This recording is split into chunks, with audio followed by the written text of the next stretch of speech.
Olá, tudo bem com você? Eu espero que sim. Estamos começando mais um Conecta Terceiro Setor, um espaço onde nós aprendemos muito sobre as organizações da sociedade civil. Esse setor tão importante para o dia a dia do nosso país, que tão bem faz para milhares, para milhões de pessoas no dia a dia.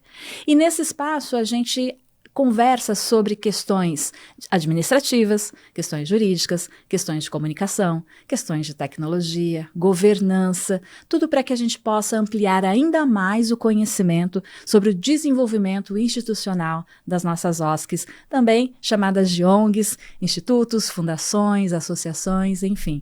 E eu já tenho um pedido para te fazer. Se você conhece alguém que precisa saber ainda mais sobre o terceiro setor, compartilha esse vídeo para que a gente possa ampliar ainda mais essa corrente do bem da informação sobre o setor social no Brasil. E hoje eu tenho a alegria de receber aqui no estúdio Lúcia Rodrigues, e desde já, Lúcia, eu gostaria de agradecer a sua presença e a generosidade também por estar aqui com a gente. Obrigada. Obrigada a você, Débora, muito obrigada pelo convite, é um prazer gigantesco estar aqui com vocês e compartilhar um pouquinho do que a gente vive lá na Microsoft, de como a gente enxerga, né, o terceiro setor e a tecnologia. Vamos já falar sobre esses dois assuntos, mas antes disso, Lúcia, eu sempre peço para os nossos convidados se apresentarem, então, por favor, o microfone é seu. Bom, eu sou Lúcia Rodrigues, eu lidero a área de filantropia para a Microsoft Brasil. Eu trabalho, acho que já há 20 anos com o terceiro setor, seja dentro do setor privado ou no próprio terceiro setor, mas sempre em volta do tema, né, do trabalho sem fins lucrativos, do trabalho social, do trabalho ambiental. Desde o começo da minha carreira, eu fiz faculdade de comunicação e já no começo da minha carreira, na faculdade, na época de fazer estágio ali, eu olhei assim para os meus amigos indo trabalhar, né, na Unilever. Eu vou vender que bom, papel higiênico, né, produtos de consumo, que é bastante comum, né, para quem faz comunicação, marketing, né, participar disso. E eu olhei e falei, eu não quero fazer isso na minha vida, eu não quero vender papel higiênico, por mais que eu valorize a importância social do papel higiênico, eu não queria fazer isso da minha vida. E aí foi um momento muito difícil na minha vida, eu falei, mas o que eu vou fazer? E aí eu fui numa biblioteca, na Livraria Cultura, ali do Conjunto Nacional, e falei, deixa eu olhar uns livros aqui. E aí eu achei o livro da Dona Ruth Cardoso sobre a criação da lei das OCIPs. E isso era 2005, então não tinha tanto tempo, assim, né, da lei das OCIPs. E eu me apaixonei por aquilo. Eu falei, é isso que eu quero fazer. E aí, arranjei o meu primeiro estágio numa ONG, e aí fui indo, fiquei, né, no terceiro setor, majoritariamente em captação de recursos, e depois resolvi ter uma experiência, deixa eu mudar o lado do balcão, deixa eu, né, ver como que ser um investidor, né, do terceiro setor. E gostei muito também, e aí hoje estou na Microsoft fazendo justamente investimentos, doações, né, buscando empoderar o trabalho desse setor que é tão importante na nossa sociedade. Então, a gente vai conversar muito sobre captação de recursos, porque é uma necessidade nossa, enquanto terceiro setor, aprender cada vez mais como fazer e fazer melhor, para que tenhamos dinheiro e recursos para o dia a dia, né, do nosso trabalho. E vamos falar também sobre comunicação, aproveitando então a sua formação. Mas antes disso, e já falando do local que você representa, gostaria de te ouvir também como que a tecnologia hoje, ela está inserida, acho que é uma pergunta muito simples, mas assim, no mundo do trabalho, como que ela pode ajudar cada vez mais, enquanto trabalhadores, a melhorar o nosso mundo do trabalho? Bom, essa pergunta é muito boa e muito difícil de responder, sinceramente, porque a tecnologia está em tudo que a gente faz, né? Isso é tecnologia. Essa câmera é tecnologia. Essa luz é tecnologia, né? Então, eu acho que é importante a gente entender que a tecnologia é algo transversal a, hoje, praticamente tudo que a gente faz, né? quando a gente fala de tecnologia, talvez a gente esteja falando mais da tecnologia da informação, né? Então, olhando para a tecnologia da informação, que é, né, computador, e-mail, software, né, gestão de informação, gestão de dados, eu acho que há várias vertentes onde a tecnologia é essencial, embora ela ajude em todas, né? Mas olhando assim para algumas verticais, eu acho que tem a vertical de organização e colaboração de equipes. Então, quando a gente fala de times, né, de pessoas que estão colaborando, é muito importante que elas tenham mecanismos de comunicação eficientes, mecanismos de organização da informação, né? E aí a gente tem uma série de ferramentas que nos ajudam muito a organizar tudo isso. Então, o e-mail, né? E aí produtificando, né, o Outlook ou qualquer outra ferramenta, né, de e-mail, é muito importante para que a gente muitas vezes consiga registrar, né? Eu vejo hoje a comunicação profissional mesmo, indo muito para o lado de utilizar, por exemplo, o WhatsApp. E as pessoas trabalham pelo WhatsApp, elas mandam arquivos pelo WhatsApp, elas passam informações importantes e detalhadas por áudio. Como você registra essa informação? Como depois você consulta? Puxa, que é mesmo? Qual que é mesmo o número X que a pessoa me passou? Tá naquele áudio, cadê o áudio? Você não consegue nem buscar depois, né?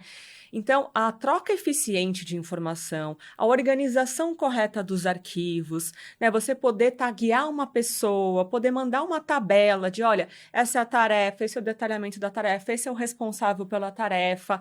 Então, você poder ter essa clareza na informação, buscar uma informação rapidamente, é muito importante. E para isso existem ferramentas específicas, né?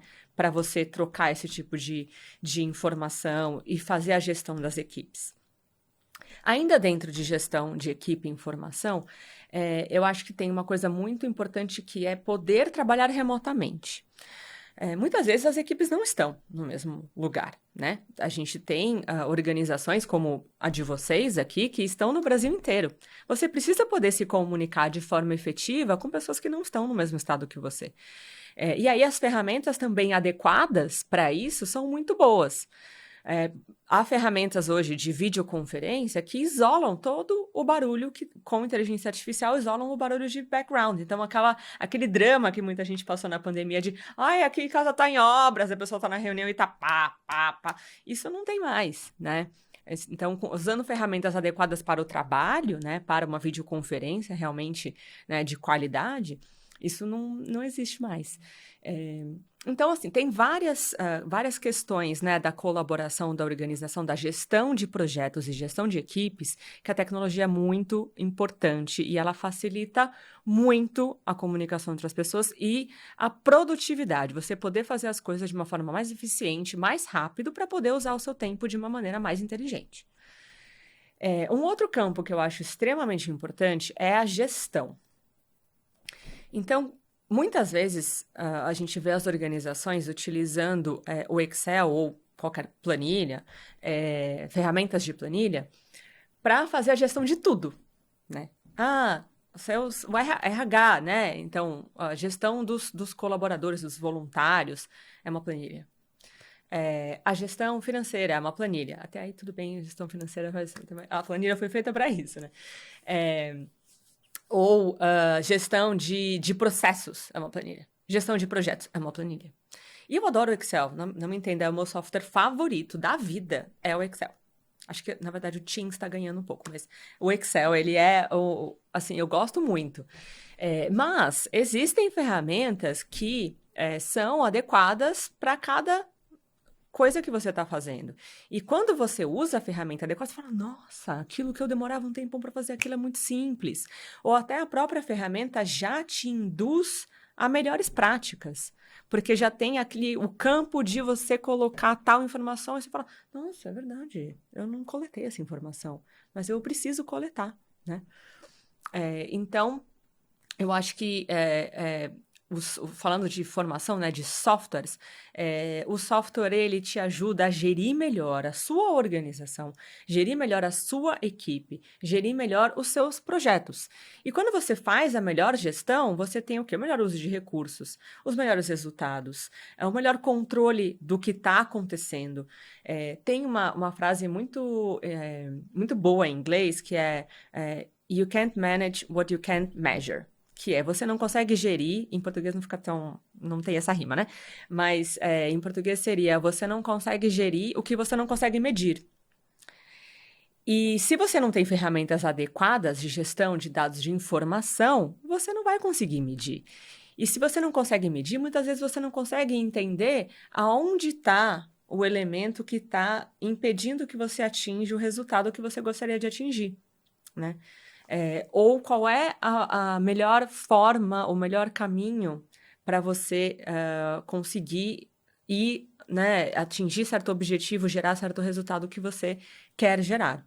Então, assim, foi um pouco, talvez, abrangente a resposta, mas é a forma como eu enxergo a tecnologia e o impacto.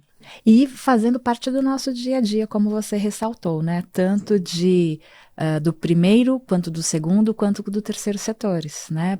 Ressaltando que primeiro governo, segundo mercado e terceiro setor, as organizações da sociedade civil. E antes mesmo de entrar no assunto mais específico das ONGs, como que a partir também desse seu conhecimento, do lugar que você está, a tecnologia impacta no dia a dia da formação? Estamos, enquanto pessoas, aptos a usar todas essas ferramentas, as quais você acabou de citar, ou a nova geração que já está preparada? Teu olhar sobre o mercado de trabalho enquanto cidadão. Perfeito. Bom, acho que a resposta curta é não. Acho que o brasileiro, na média, ele ainda tem uma baixa capacitação em tecnologia. E eu estou falando da tecnologia básica do trabalho. Para você ter uma ideia, menos de 20% das casas no Brasil têm computadores em casa. Então, o que é que isso significa? Que as pessoas não aprendem a usar o computador. Porque muitas vezes não tem na escola. E aí, se não tem em casa, onde você aprendeu a usar o computador? Eu vou entregar a idade, Lúcia, numa escola de informática. Então, pois que hoje é bem raro, né? Onde você vê uma escola de informática? Então, se a pessoa não tem em casa um computador, às vezes fica mais difícil para ela aprender, né? Às vezes ela pode não ter o recurso para pagar um curso de informática, né? Principalmente se ela não tem o recurso para ter um computador em casa, provavelmente ela não tem o recurso para fazer uma escola de informática. Então, a gente tem realmente uma necessidade geral no país de capacitação básica em utilizar um computador. Eu já vi cenas assim, vamos desligar agora o computador, tira da tomada. Não é incomum, assim, realmente. Então, assim, passando, né, é o que a gente chama de letramento digital, que é essa coisa básica, como ligar no computador, como usar, né, um buscador de internet, abrir uma aba de internet, abrir um documento, né, gerir os arquivos ali. Então, esse básico, né, de Windows ou, né, Mac, qualquer sistema operacional, básico de sistema operacional, ele é uma necessidade enorme no país. Mas aí, quando a gente fala de pessoas que trabalham em organizações, e vamos olhar aqui para as organizações sociais como um todo, ainda falta, sim, bastante capacitação para utilizar as ferramentas em todo o seu potencial. Ou nem todo, mas talvez 50% do seu potencial. Os softwares, eles fazem muitas coisas. E as pessoas, muitas vezes, usam uma porcentagem muito pequena. É como o nosso cérebro, né? A gente não usa nem 10%. Vale a mesma coisa para software. A maioria das pessoas não usa nem 10% do que o software pode fazer. E eu acho que a maioria das pessoas, né, talvez já passou por aquele momento, assim, que algum amigo, alguém te ensina alguma funcionalidade, que você fala assim, nossa, não acredito que é possível fazer isso. Meu Deus. Eu lembro exatamente, faz tempo isso, mas quando eu aprendi marcas de alteração no Word. Quando você está, né, passa o arquivo para alguém, fiz aqui esse texto, você pode revisar? Claro, pintei de vermelho o que eu acho que deve ser removido e de verde o que eu inseri. Assim, quando eu descobri que isso era absolutamente desnecessário, que tinha uma ferramenta que você clicava um botão e tudo que você fazia aparecia automaticamente e a pessoa podia depois aceitar e negar a sua alteração. Eu falei assim, e isso acontece semanalmente comigo, sinceramente. Eu estou numa empresa de tecnologia, então tem o tempo todo, tem milhares de coisas para aprender, e eu acho que esse olhar para a tecnologia, a tecnologia é um investimento constante de aprendizado. Você tem que estar constantemente se capacitando em tecnologia. E é para o seu benefício. É para você poder fazer as coisas de forma mais eficiente, mais produtiva, mais fácil, mais rápido. E tem o tempo todo coisas novas surgindo. Então, eu acho que o aprendizado, ele é algo muito, muito importante quando a gente fala de oportunidades econômicas para as pessoas que estão ingressando no mercado de trabalho, que estão no mercado de trabalho, se manterem atualizadas. Para quem, por exemplo, está desempregado, está buscando um emprego, é importante olhar para a tecnologia, ou quem está buscando uma promoção ou um outro tipo de trabalho, é importante olhar para qual é a tecnologia envolvida naquele tipo de trabalho, porque às vezes cada setor tem um, né? O financeiro usa um tipo de software, o audiovisual usa outros completamente diferentes, né? Então é importante olhar para isso. E hoje a tecnologia também traz o que para a gente? O aprendizado gratuito. Tem a diretora de educação da Microsoft, ela uma vez falou uma frase que eu achei muito boa. Ela falou, a gente precisa aprender a aprender. Porque o conteúdo está aí. Hoje, você entra no site da Harvard, tem milhares de cursos absolutamente gratuitos de Harvard que você pode ir lá fazer, né? Talvez tenha uma barreira da língua, mas existem outros milhares em português também, né? Então, a gente tem que aprender a ter a disciplina de aprender, a olhar para a gente e falar, eu vou dedicar esse momento sozinho, eu comigo mesmo, no meu computador, eu vou aprender sobre tal tema, seja tecnológico ou não, o tema que você quiser. E a tecnologia, ela tem muitos cursos gratuitos, né, em variadas plataformas. E, inclusive, esse é o principal pilar de investimento da área de filantropia da Microsoft, é justamente capacitar as pessoas em tecnologia para que elas possam ter melhores empregos, ter um incremento de renda, melhores oportunidades econômicas, um mercado de trabalho mais igualitário, onde todos têm oportunidades, organizações que estão, né, mais preparadas para lidar com os desafios contemporâneos e poder atingir os seus objetivos de uma forma mais satisfatória, que elas vão olhar e falar, poxa, que legal, eu estou aqui conseguindo fazer as coisas o impacto que eu quero gerar, né? Que a gente é bastante focado em olhar para o terceiro setor. Então, levar essa tecnologia para o terceiro setor, e muitas vezes de forma gratuita, a gente tem, né, a gente doa software, né, gratuito, tem uma licença específica que a gente doa gratuitamente. Então, para a gente é muito importante poder dar esse ferramental para que as pessoas possam conseguir mais, né? Eu vou aproveitar aqui um gancho da fala da Lúcia e já fazer uma divulgação, um merchan aqui. Aliás, dois. Lúcia falou muito de capacitação. Na Escola Aberta do Terceiro Setor, voltada para a gestão, desenvolvimento institucional das organizações da sociedade civil, você, ao acessar o nosso site, vai ver lá mais de uma centena de cursos, todos gratuitos e todos voltados justamente para o aprimoramento profissional das pessoas que atuam e que gostariam de atuar nas organizações da sociedade civil. Então, acessa lá, www.escolaaberta, 3, de número, setor.com.br,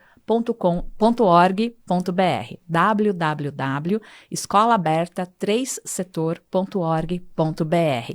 E um spoiler, já dizendo também dos cursos que Lúcia citou aqui, a Escola Aberta também está oferecendo 2 cursos produzidos pela Microsoft, um de letramento digital, que ela falou tanto da importância de sabermos utilizar os devices, os aparelhos, para que possamos saber utilizar os softwares, e o segundo também sobre inteligência artificial. Vamos falar um pouquinho deles daqui a pouquinho. Lúcia, e o teu olhar sobre o terceiro setor, já que a gente entrou agora, né, falando da escola e tal, como que estamos usando a tecnologia no nosso setor?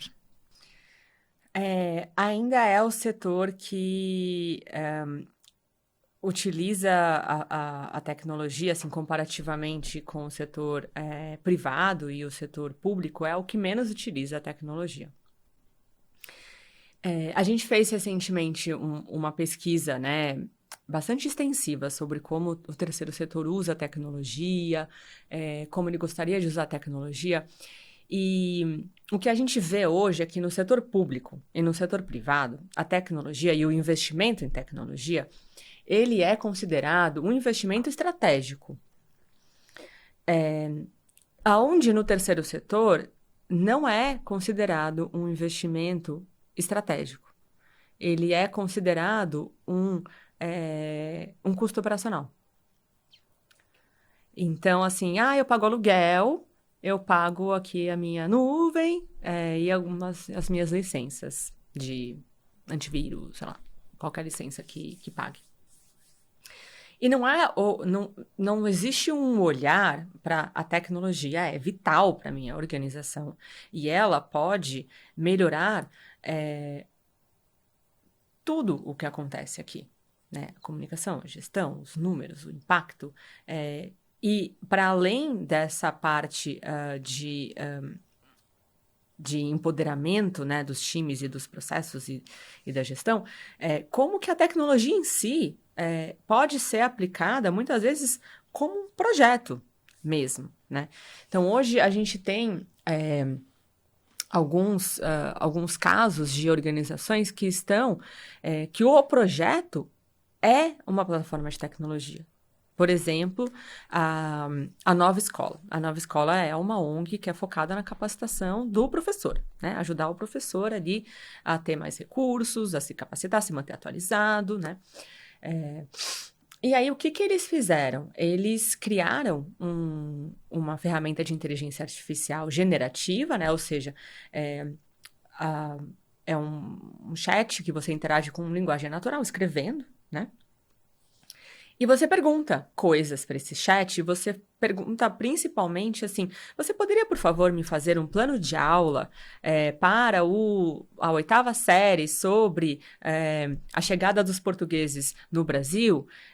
E eu tenho alunos, né, com intermediários, mais avançados e alguns alunos que têm um conhecimento mais básico.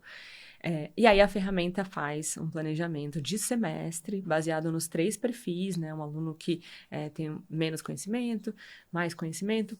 E isso depois chega por WhatsApp, porque a gente sabe que o WhatsApp, ele né? Ele é gratuito, né? Ele acaba trazendo uma democratização grande, assim, do acesso à informação. Então, isso é um projeto deles mesmo, né? Não é só um custo operacional, é realmente o cerne do impacto que aquele projeto está se focando em gerar. Mas isso ainda é a exceção. É realmente, assim, poucos casos onde a gente vê esse olhar para a tecnologia mais como um elemento estratégico de um projeto para que aquele projeto atinja os seus objetivos. E aí, na sua fala, me lembra, acho que uma pergunta que vocês devem ouvir várias vezes durante o dia. Mas a tecnologia vai tirar, então, o emprego de muitas pessoas. Porque ali, olha a Lúcia falando que, em vez do professor ficar muito tempo fazendo plano de aula, a inteligência artificial faz em minutos. É engraçado, né? Como as pessoas... a tecnologia, em geral, ao longo da história, ela gera medo, né? Nas pessoas. A gente viu isso acontecer, assim, ao longo da história, muitas vezes, né? Quando surgiu a internet, foi um pânico, assim. É normal isso. É normal as pessoas terem esse receio. E ontem eu estava com o Marcelo Taz, lá no Microsoft. E ele estava falando justamente sobre isso. Ele falou de um jeito muito interessante sobre o tema. Ele virou e falou: as pessoas precisam entender que a tecnologia, e qualquer tecnologia, é exatamente o que a gente fizer dela. A tecnologia é uma ferramenta que ela foi criada pelo ser humano, ela é utilizada pelo ser humano, e é o ser humano que faz com ela o que ele quiser. Então, a inteligência artificial, ela é uma ferramenta que nós estamos no controle. Não é, a inteligência artificial é só uma tecnologia como tantas outras, né? E ela vai ser o que a gente fizer dela. E aí, vou além, né, de uma outra coisa que ele falou. Se a gente começar a usar se a gente trabalhar de uma forma somente operacional, somente repetitiva, se a gente não souber usar a nossa criatividade e o que há de mais único no ser humano, que é a nossa capacidade de colaborar, a nossa empatia, o nosso pensamento crítico, a nossa criatividade, se a gente não exercitar isso, usando tecnologia ou não usando tecnologia, se a gente só performar trabalhos realmente operacionais e a gente não usar o que há de melhor na gente, sim, talvez uma máquina venha fazer melhor o nosso trabalho do que a gente. Porque se a gente não agrega o que há de humano em nós, no nosso trabalho, de fato a gente fica sem um diferencial. Mas eu acho que isso é um desafio que a gente está propondo para as pessoas. Olhe para a tecnologia como algo que vai te empoderar, te livrar de trabalhos operacionais para que você possa gastar o seu tempo com a sua criatividade, né? Aprendendo, se enriquecendo, colaborando com o outro, tendo ideias, analisando os dados que a inteligência artificial está te dando para entender como o seu projeto pode melhorar, como o seu time pode trabalhar melhor, como a sua organização pode ter mais sucesso na missão que ela se propôs. Então, isso a inteligência artificial nunca vai fazer por nós. Nunca. Então, esse é o olhar que eu acho que as pessoas... que seria mais produtivo para as pessoas terem. Ao invés de ter o medo, ai não, a inteligência artificial não. Não, usa ela a seu favor, usa a favor da sua organização. E se você, de fato, né, se abrir para essa nova tecnologia, você pode ir muito mais longe do que você está hoje. Faz parte nossa do ser humano a criatividade, né? Vamos usá-la a nosso favor. E aí, descendo um pouco para o dia a dia operacional das organizações, e já aproveitando também um pouco ou muito do teu conhecimento sobre comunicação, sobre captação de recursos, gestão também. Como que o gestor que está lá na ponta, e aí a gente vai fatiar essa conversa, tá? Vamos falar de gestão. Ele pode se apropriar da tecnologia para melhorar o dia a dia dele na prática. Perfeito. Essa é uma pergunta muito interessante. Eu trabalhei com captação de recursos mais ou menos uns 8 anos da minha vida. Eu sinto que no terceiro setor, as pessoas muitas vezes não têm o olhar para a área de captação de recursos como uma empresa do setor privado tem para a sua área de vendas. E assim, captação de recursos é vendas? É isso. Você está vendendo uma causa, mas você está vendendo algo. Essa foi a decisão que eu tomei lá atrás, quando eu não queria vender papel higiênico, eu resolvi vender inclusão de pessoas com deficiência. E esse olhar, essa atividade tem que ser desmistificada. E eu falo por mim mesma, eu lá atrás, eu falava, não, vendas não, eu não sou vendas, imagina, sou captação de recursos. Como se vendas fosse ruim, né? Como se vendas fosse uma coisa menos nobre. E não é.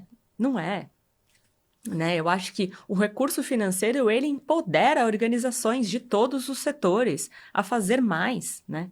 E o terceiro setor, então, nem se fala.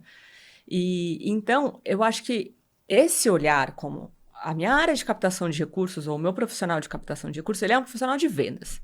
Então, o que a gente tem que fazer com ele ou com a área? Capacitá-lo em vendas. Utilizar softwares de vendas. As empresas usam, né? Existem variados softwares para esse tema. A Microsoft, inclusive, tem softwares focados em captação de recursos para o terceiro setor que são baseados igualzinho o software, praticamente igual ao software que as empresas usam também para gerir sua equipe de vendas, os seus leads, né, que são os prospects, ou enfim, né, quem pode ali de repente ser um potencial investidor, um potencial doador. Então, existe uma ciência por trás de vendas enorme, né? Tem, assim, muitas pessoas que se dedicaram a estudar essa atividade, muitas pessoas que se dedicaram a ensinar, né, essa atividade. E então, eu entendo que há muito espaço para essa aprendizagem e para desmistificar essa ação. E aí também tem uma questão que é o perfil do profissional de captação de recursos. Hoje é difícil você ver uma empresa que vai colocar uma pessoa tímida, introvertida e que tem dificuldade de comunicação para vender algo, porque não vai dar certo. Não vai dar certo, sabe? Cada um tem o seu perfil. E cada perfil tem uma atividade que combina mais e que combina menos, né? Eu, por exemplo, Lúcia, eu sou comunicativa. Eu adoro o contato com as pessoas. Me nutre o contato com as pessoas. Eu adoro conversar. Eu adoro explicar. Eu adoro dar aula. Eu adoro estar aqui, sabe? Então, é claro que foi natural para mim ir para captação de recursos, porque eu tenho esse perfil. Agora, me coloca para produzir um relatório detalhado, uma pesquisa que envolve muito número, muito detalhe. Eu tenho TDAH. Isso não vai dar certo para mim. Não vai dar certo. Então, né, isso tudo para dizer que eu não estou colocando uma pessoa tímida, introvertida, abaixo de uma pessoa extrovertida e comunicativa. Não é nada disso. Mas é importante a gente olhar para o perfil de cada pessoa, né? Eu já vi organizações que a pessoa, né, responsável pela captação de recursos da organização vem conversar comigo e uma pessoa está desesperada, ela está assim, suando frio, aquilo para ela é horrível, ela está infeliz. Quase que eu olho e falo assim, moço, vai fazer outra coisa, você não vai ser feliz assim, sabe?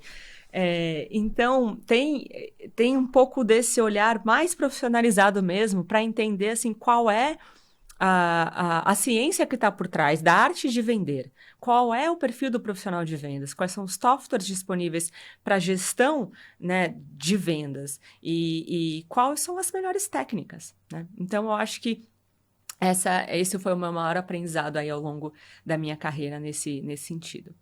E que tem que fazer parte do dia a dia de quem está na captação e também do olhar do gestor, para que possibilite ferramentas para esse captador ou essa captadora estar cada vez melhor no seu dia a dia, né? É um trabalho em conjunto, não são caixinhas isoladas, né? Assim, no dia a dia de uma organização. E a comunicação? Como que ela se beneficia da tecnologia? Enormemente, né, Débora? Enormemente. Bom, acho que as plataformas digitais, elas trouxeram uma redução de custo enorme, né, na comunicação. Então, quando a gente olha há 20, 25 anos atrás, 20 talvez, né, não, mas 25, 30 anos atrás, o que você tinha? Revista para se comunicar, que é caro, tá na revista, a rádio, que era super, né, pagar um spot de rádio era super caro, televisão, então, nem se fala, você não tinha internet, né? Não tinha buscador, não tinha rede social. Então, com o advento da internet, né, e das redes sociais, barateou muito essa comunicação. Qualquer pessoa passou a ser um emissor de mensagem que o mundo inteiro que tem acesso à internet pode acessar, quanto que antes não, né? Antes, sem internet, como é que você chegava no mundo inteiro? Não chegava? Só se, sei lá, né? Não tinha nem canal de TV do mundo inteiro, não tinha. E então eu acho que realmente as mídias sociais trouxeram, né, um ganho muito grande nisso. E hoje o que eu vivo falando de inteligência artificial generativa, o que eu vejo é que um ganho de produtividade muito grande, né, na produção desses conteúdos, né? Hoje, por exemplo, a principal mídia que eu uso é o LinkedIn, né? Profissional. Na pessoal eu uso outras, mas na profissional eu uso bastante o LinkedIn. E antes era assim, então tá, vou fazer o meu post semanal do LinkedIn. Legal. Aí pensa, meu Deus, o que eu vou falar? Não sei o que, tal projeto. Aí escreve, reescreve, revisa, né? Agora não, tal projeto. Eu abro o projeto, pego o Word, né, com o Copilot e falo, você pode escrever um texto de LinkedIn baseado neste arquivo? E de 3 parágrafos, num tom emocionado, num tom excitante, num tom sério. Ele faz o rascunho e aí o meu trabalho é revisar, porque eu já fiz a apresentação. Eu já escrevi. Não é que ele vai escrever algo que, né? Não, eu já escrevi. Ele vai escrever baseado no que eu fiz, né? E aí eu reviso, deixo às vezes mais com o meu tom, etc.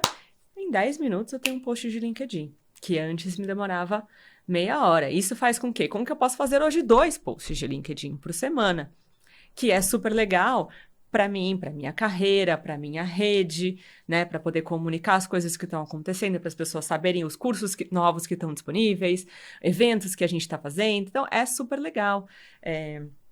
Poder contar hoje com a IA generativa para isso, né? E também temas de acessibilidade na comunicação, que a IA generativa trouxe enormemente. Então, por exemplo, existem softwares que traduzem um conteúdo para outra língua. E aí, muito mais barato. Então, muitas coisas que não seriam traduzidas por falta de verba, hoje podem ser traduzidas. Claro, não é a mesma coisa, não tem a mesma qualidade, porque é uma voz, né, mais eletrônica, mas pelo menos dá para fazer, né? Você não precisa só, ou eu faço, né, com uma tradução super formal, bacana, linda, perfeita, ou quem fala aquela língua não vai acessar o meu conteúdo. Hoje não é mais assim. Ou a questão da legenda, né, para as pessoas que não escutam. Hoje tem sistemas de legenda automática. Perfeito? Talvez não. Mas é um avanço, né? Você traz um acesso maior para aquela pessoa, né, que de repente não escuta. Então, tem a própria audiodescrição. Hoje, né, a inteligência artificial generativa, ela consegue entender o que é uma imagem e fazer uma audiodescrição de forma mais automática. Então, você está fazendo um PowerPoint, por exemplo, quando você faz um PowerPoint, o correto você coloca uma imagem, você tem que colocar a audiodescrição daquela imagem para o software que lê tudo, né, para a pessoa que tem deficiência visual, poder ler. Então, o título, tananã, o texto, tananã, a imagem diz tananã.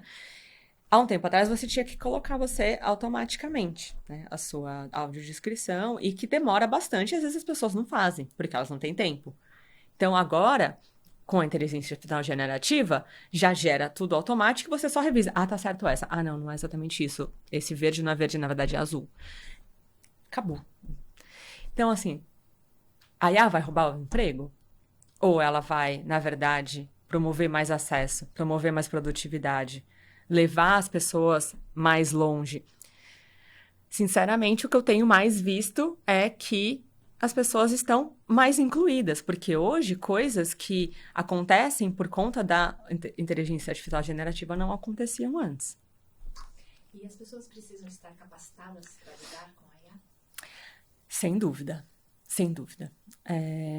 Assim como qualquer outra tecnologia e qualquer outra informação, é importante a gente estar capacitado para isso, né?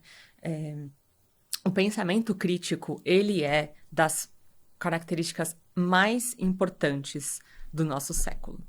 É conseguir olhar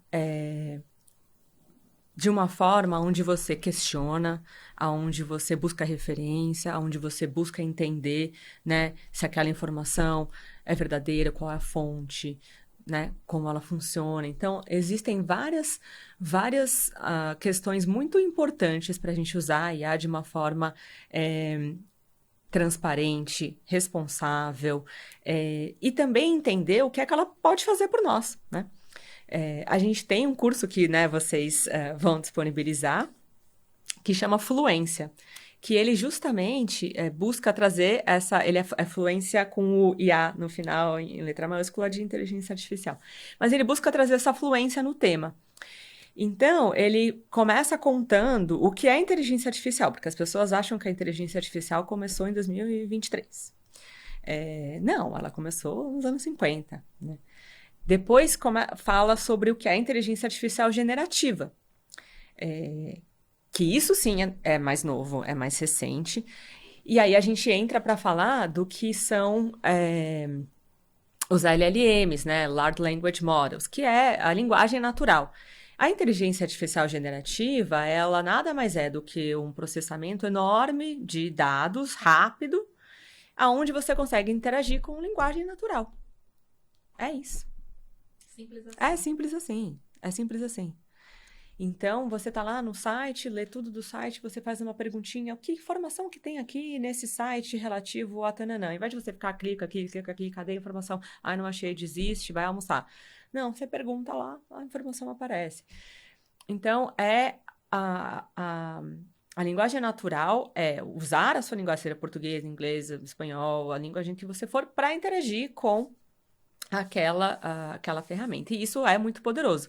Por isso que, né, o ChatGPT foi o primeiro a ficar mais famoso. Ele é o quê? Ele é um chat. Você conversa, né? E ele te dá informações, ele te fala, ele cria documentos, ele faz milhares de coisas para você interagindo com linguagem natural.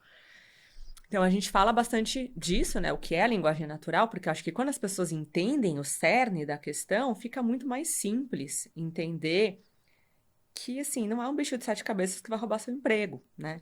Mas é um chat que você interage com linguagem natural e facilita a sua vida. E depois a gente parte para explicar a evolução das buscas online, né? E o que é prompt. Porque a gente está vendo uma transformação de... Antes a gente, né, colocava palavras-chave lá no nosso buscador, né? No Google, no Bing, no que seja. Colocava lá a palavra-chave. Pousada, Águas de Lindóia. Aí vinha um monte de link, aí clica aqui, Pachá. Hoje, você coloca... Você poderia me indicar, por favor... Eu falo, por favor. Eu não consigo, gente. Eu falo, por favor. Por favor. Dizem que funciona melhor. Há uns estudos que funciona melhor. Aí, uma dica, gente. Uma dica. Use por favor e obrigada. Não, mas o obrigada, quando deu certo, funciona muito, porque você está ensinando o modelo que tipo de resposta te satisfaz. Então, perfeito, eu gostei, muito obrigada. Então, é legal dar esse feedback, assim. Às vezes você só recebe a resposta que você gosta e não fala mais nada, né? Então, é legal dar o feedback. Então, ao invés de colocar pousada, Águas de Lindóia, você coloca: eu gostaria de passar o fim de semana do dia 12 e 13 em Águas de Lindóia, numa pousada que seja familiar, que tenha piscina, brinquedo para criança, um quarto do estilo chalé, e que esteja entre X e X valor. É isso. Só que isso é o quê? É um prompt. Isso não é uma palavra-chave. A palavra-chave é pousada, Águas de Lindóia. Né? Cidade? Pousada. O prompt, ele é uma conversa, né? É isso. O chat, ele é uma conversa. Então, você vai lá e explica. Então, contexto é importante. Seu contexto financeiro, seu contexto, você quer uma coisa familiar porque você vai levar seu filho. A data que você pode. Isso tudo é contexto. Então, um bom prompt, ele tem bastante contexto. Então, muitas vezes as pessoas levam essa lógica da palavra-chave para os modelos de linguagem natural, para os chats, seja o ChatGPT, seja o Copilot, o Bing Chat. E aí o resultado não é bom. Não vai ser bom mesmo. Não vai. E às vezes, mesmo com um bom prompt, o resultado também não é bom. E isso é normal. E aí você refaz o seu prompt. E tudo bem, né? Eu tive uma conversa outro dia que foi muito engraçada com os meus amigos, né? A gente estava se perguntando quem era o consórcio de empresas que tinha feito a concessão ali com o Pacaembu. Aí ninguém sabia quem era. Aí eu fui lá, botei no Copilot. Era uma sigla, não lembro a sigla agora, de uma empresa que ninguém nunca ouviu falar. Aí eu perguntei de novo. Falei, mas esse consórcio é composto o quê? De empresas? Quem tá por trás, né? Era um consórcio de empresas, letra X. Não há essa informação disponível na internet. Aí todo mundo, tá vendo? Não funciona, Lúcia, que meus amigos ficam só, né, me xoxando ali, eu falando bem da inteligência artificial, tá vendo? Não funciona, não sabe, né? Bota no Google. Então a gente botou no Google. E aí o Google, ele sempre responde para você, né? Um monte de links e tal, né? Eu adoro o Google, assim, não tô falando bem ou mal, né? São só modelos diferentes de interação. E aí chega lá no Google, vem um monte de link, a gente entrou em variados links, nenhum respondia. Porque a informação não estava na internet mesmo, né? Realmente não tinha essa informação disponível. E aí... as pessoas, às vezes, preferem uma resposta que não responde, né? Um monte de links, que depois você procura para descobrir que não tem, do que olha, não tem essa informação. Ou eu não posso te ajudar com isso.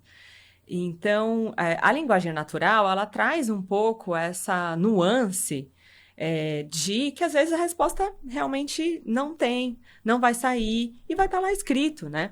Ou não vai ser satisfatória para você, e tudo bem, mas essa interação e esse entendimento de que não é perfeito, ele é muito saudável, né? Para a gente poder interagir de uma forma que nos é suficiente, que nos é útil, né? E então essa questão eu tô dando uma resposta super longa sobre o curso, né? Entrei no prompt, já tô lá longe. Mas a gente fala muito sobre isso, sobre o prompt, né? Então, como interagir, como fazer um prompt legal. Aí vem a resposta, aí você continua a conversa. Mas então, né, essa pousada tem piscina aquecida? A piscina é aquecida ou não é aquecida? Aí ele vai dizer, não tem essa informação. Ou sim, é aquecida. E tem academia? Sim, tem academia. Você pode, né, me indicar como eu faço a reserva? Sim, tá. Então, assim vai indo. Então, a gente ensina, né, bastante isso no módulo 3 do curso Fluência, que é o que eu estava falando inicialmente. Depois a gente passa para falar sobre ética e responsabilidade, né? Então, colocar o ser humano no centro, realmente, da inteligência artificial e as nossas ações, né? Como elas são importantes e como a gente utiliza a inteligência artificial, o quanto definidor do que vai ser a inteligência artificial, né? Ela vai ser o que a gente construir. E, por último, a gente ensina a usar o Copilot e como é que o Copilot pode te ajudar no seu trabalho e no seu dia a dia da sua vida pessoal também. Tudo isso gratuitamente também no site da Escola Aberta do Terceiro Setor. E aí, aprendendo um pouco com você, Lúcia, e trazendo para o dia a dia da organização, quem está fazendo a comunicação pode fazer um prompt ali para divulgar a organização para, por exemplo, fazer um texto para postar nas redes sociais, apresentar para os meios de comunicação locais. Então, assim, facilita realmente porque otimiza a vida de quem está ali pensando em comunicar cada vez mais e melhor o trabalho da organização. Né? Sabe como eu uso muito? Fazer briefing de comunicação. Nossa, né? Briefing é aquela coisa extensa, detalhada. Aí eu pego lá meu projeto, né? Seja o release do projeto ou a apresentação de PowerPoint do projeto. Faça um briefing sobre esse projeto, pedindo 3 artes para mídia digital de 1 minuto. Nossa, assim, é uma coisa... Aí não tá pronto, não. Tem que revisar, gente. Sempre tem que revisar, por favor. Revisa, lê, revisa, é muito mais rápido. Muito mais rápido. Então, realmente, na comunicação, para escrever texto, seja release, seja post de rede social, seja briefing de comunicação, é muito, muito, muito legal. E ajuda também com relatórios de impacto social, prestação de contas? Sem dúvida. Sem dúvida, sem dúvida.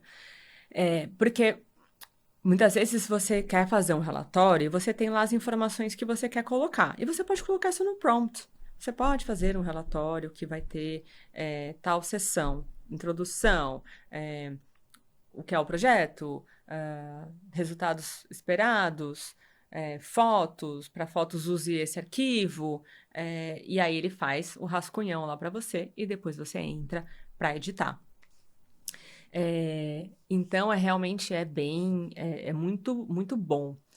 Um outro uso que eu vejo bastante assim no terceiro setor e que eu também uso é para pesquisa. Então, por exemplo, você vai fazer um projeto social com crianças de 5 a 12 anos no estado de São Paulo. Legal. Aí você precisa entender qual é o cenário das crianças de 5 a 12 anos no estado de São Paulo. Você vai lá, faz um prompt. Você pode gerar, por favor, um relatório de que mostre qual é a situação socioeconômica das crianças de 5 a 12 anos no estado de São Paulo. E aí ele vai olhar o IBGE, ele vai olhar variados relatórios. Se já tem um relatório que você gosta, né, que uma fonte bacana, que você acha legal, você já utilizando a fonte, e aí ele resume isso para você. E você pode complementar com outras informações que de repente não vieram. Mas é muito bom. Ao invés de você ficar pulando de site em site buscando informação, ele busca informação para você, condensa aquilo, você vê o que é que falta, busca. Tá ótimo, sabe? Tá super bacana. E você vê a fonte exatamente que ele trouxe. Então, eu acho que essa informação tá meio esquisita, não acho que isso aqui não. Aí você vai lá e vai ver a fonte e você vai ver se você quer confiar naquela fonte ou não, né? Então, novamente, o pensamento crítico é chave para a gente utilizar a inteligência artificial de uma maneira saudável, legal e que seja de fato a nosso favor. Muito bem, muito bem. Lúcia, a gente já está aqui há quase uma hora conversando. Olha, eu ficaria mais uma, viu? Volte. Volte, porque daí a gente pode falar sobre a segurança desses dados, né, que a gente insere nas IAs e como que isso é tratado e a gente também tem que ser preservado ali com leis gerais de proteção de informação e dados, etc, etc. Mas o convite já está feito, a gente vai só alinhar a agenda aqui. Então eu deixo aberto aqui para suas considerações finais, por favor. Bom, primeiro, assim, muito obrigada. Super prazer estar aqui. Eu sou apaixonada pelo terceiro setor, sou apaixonada por tecnologia, por impacto social. Então, eu realmente eu desejo, assim, profundamente que o Brasil tenha um terceiro setor mais profissional, mais capacitado, com mais recursos, com mais trabalho, com mais impacto. E eu de verdade acredito que o segredo para isso é a educação, é a capacitação. Então, olhe para você, olhe para a sua organização, tente entender aonde você tem oportunidades de melhoria, seja de gestão, seja de você mesmo, de conhecimentos que você pode adquirir e vá atrás, porque o conteúdo ele está disponível e a gente precisa aprender a aprender. Muito bem, obrigada mesmo de coração pela sua generosidade de estar aqui. Eu aprendi muito hoje e eu tenho certeza que você também aprendeu muito com a Lúcia hoje. Muito obrigada pela sua companhia. Compartilhe esse vídeo aí para que a gente possa, mais uma vez, ampliar essa corrente do bem aqui da informação sobre o terceiro setor. E eu já te convido para estarmos juntos na nossa próxima conversa, na nossa próxima entrevista. Um abraço e até lá!